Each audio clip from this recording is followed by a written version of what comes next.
Hey y'all, I know it's been a while, but I wanted to make a quick-ish fertility update. Things have been so busy with everything. Like Tori and I just got married last Friday. There's a ring, shiny. And we've had Leni, our exchange student, with us for the last month. So we've been having a lot going on. And so I wanted to give an update on the fertility stuff. I know that like kind of where we left off was that we just had our consultation and we were putting up fees for the sperm donor. So I want to say it was like August that we had gotten enough together to put down the $1,500 on the sperm donor stuff. So we had to pay that fee first before we could, before he could like get set up with a profile and do all his testing and his donation and stuff. There's like all these administrative fees and whatnot and the storage fees and all that. That's kind of what's wrapped into that $1,500. So we had to get that together first, pay that to them, then they could set him up. He's planning to donate in early November. There's like a satellite clinic for CNY in Westboro, Mass. They don't do any of the like procedural stuff. We still have to drive all the way to Albany for those, like the retrieval and the implantation and all the transfer, whatever, all that stuff.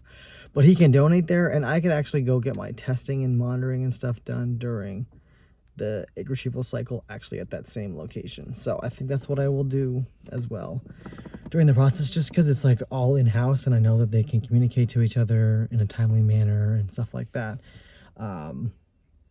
It's a little bit of a drive, but it's only for a couple of days, you know, so I'll put up with it. But anyway, he's going to go there and do his donation in early November. We have been focusing on the wedding, and then we have a trip to Puerto Rico coming up for Christmas. Tori likes to do experiences for Elijah for Christmas just about every other year. And last year we didn't do anything. And this year we have the exchange student and, you know, his family's in Puerto Rico, so we wanted to go. I've never been to Puerto Rico, so I'm excited. So it was kind of like wedding, Puerto Rico, then we're going to focus on IVF, which was a little bit hard for me. Because on one side I was like, well, now we're pushing off the IVF stuff. And on the other side, I want to go to Puerto Rico because I've never been. So we were, you know, thinking, okay, the IVF stuff's going to be more like the summer. Once we put aside money, we have to put down $3,400 up front, which is like half of the total fee if we want to do the payment plan. And then the payment plan is 6, 12, 18, or 24 months worth of payments. And every 6 months, there's another administrative fee.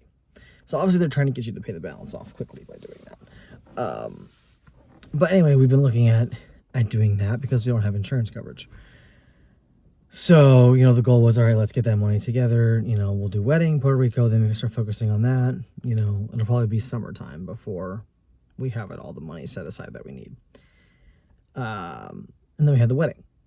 And so a couple years ago when I was getting divorced, I was really close friends, or I still am, but I became very close with this other guy at church who was also going through a divorce from a narcissist. We had very similar experiences. He'd been with his wife for much, much longer than I had, but a lot of our experiences were similar, and we kind of really bonded over this kind of shared experience we were both having at the same time. And I had this credit card back then that was like $1,700 and some odd change.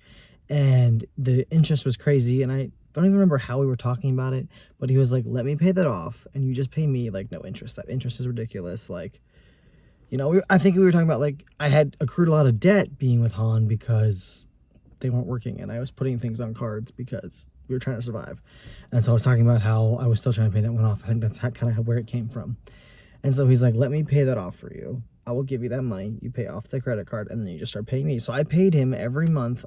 For 18 months, I paid him $100 a month. There was a couple of months last summer where when I was in between teetotaler and cleaning where I was like, hey, like, can I skip for a few months just to kind of catch up on some things? Like, I will get back on track. And like, I finished paying it off, I want to say in like February or January, somewhere around there. I'm not quite sure. But I had been clean of the balance with him for a while.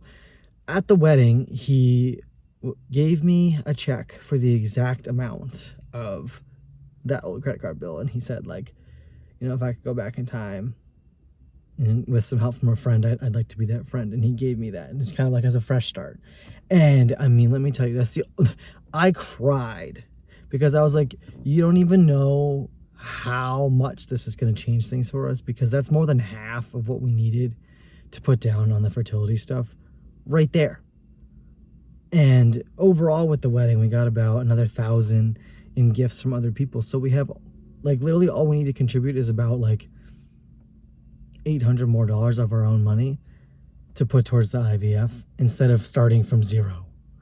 And so like we're actually like, oh my God, we can actually like do this a lot sooner than we thought because of these wonderful gifts from everybody from the wedding.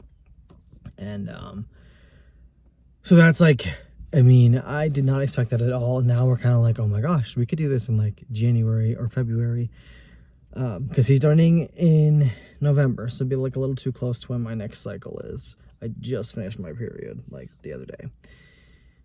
And then my period in December is like the exact same time we're in Puerto Rico, so couldn't start it then. So it's looking like maybe January, that cycle could be the first possible cycle that we'd be able to do the egg retrieval portion. We might not necessarily do the transfer at the same time into Tori, but at least get the eggs for me and be able to create embryos and have those on hand. And then the transfer process is only like $1,000 each time you do it for the first year that you have storage of the embryos. So of course nothing's guaranteed. Like that's the whole part of this process that's so stressful, is like there's no guarantees. I could go through this whole process and get no viable eggs. We could get one, you know, like there's so many more factors still where it's like it's not even a guarantee yet. And I know I tend to do the worst case thinking where I'm like, we're gonna go through this whole process and I'm not gonna get anything, you know, like I have to prepare myself for that, even though like there's no reason to think that I would have no viable eggs. I'm a perfectly healthy person. I've had my cycle regularly for almost 2 years now. So it's looking like we'll be able to do it a lot sooner than we thought, which is a relief to me because it's been very hard to have it like this abstract plan of like, we're going to do it eventually, where I'm like, I need to like have a more tangible, like I only have to do 3 more periods before the egg retrieval. And then like maybe 2 more after that before my cycle comes, like stops after testosterone, you know?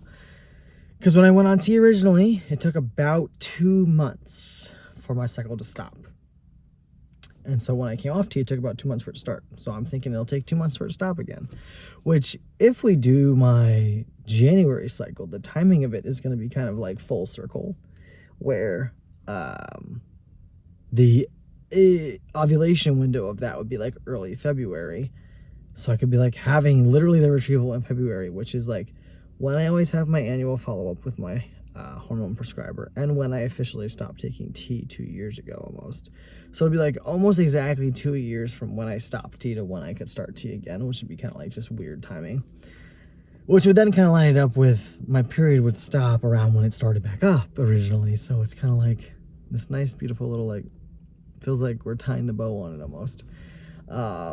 So fingers crossed that it goes to the plan we've set, but that seems to be the action we're taking next. Is hopefully early in the year we'll be able to get that done and at least have the embryos on hand. Decide from there when we want to do a transfer.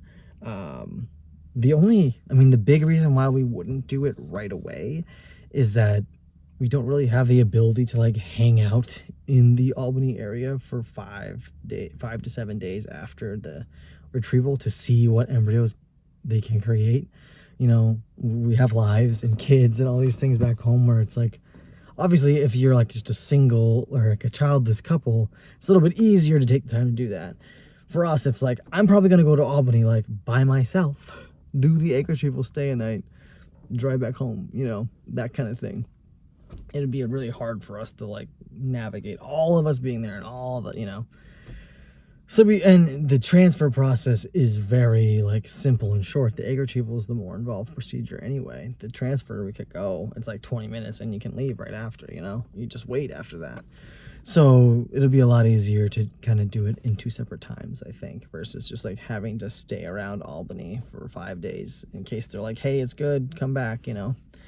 And it'll be a little bit easier to not like have to worry about medically syncing Tori and I perfectly. Like it'll be a little bit easier to just like go with my cycle and go with her cycle and not have to like do all these hormones to make us line up. And so, yeah, but I'm feeling excited. It feels good to like have a more concrete like stopping point and know that like, okay, we have the money. I have it sitting in my savings. We have the halfway point ready to put down. We just have to be ready to do it whatever month we're ready, we got to call them like 2 weeks ahead and say we want to start the plan, blah, blah, blah. So that gives us a chance to then save the other half of that and be able to pay it off faster. I don't think we're going to extend the whole payment plan. My goal would be to keep putting aside money so that we could just pay it off as soon as possible. So yeah, it feels like a sigh of relief to be able to say like we're almost towards doing that. And I really can't wait to get back on testosterone. It's been very fucking hard. And I'm looking forward to feeling better again in my body and all those things. But that's the update on fertility stuff. And yeah, otherwise things are good. Like our exchange student, Leanie, she's really settled in. It feels like she's always been around. It's been so fucking lovely to have her. And we're going camping this weekend and got married last week and things are just good. So yeah, that's the update. And thanks for listening, and I'll talk to you guys next time.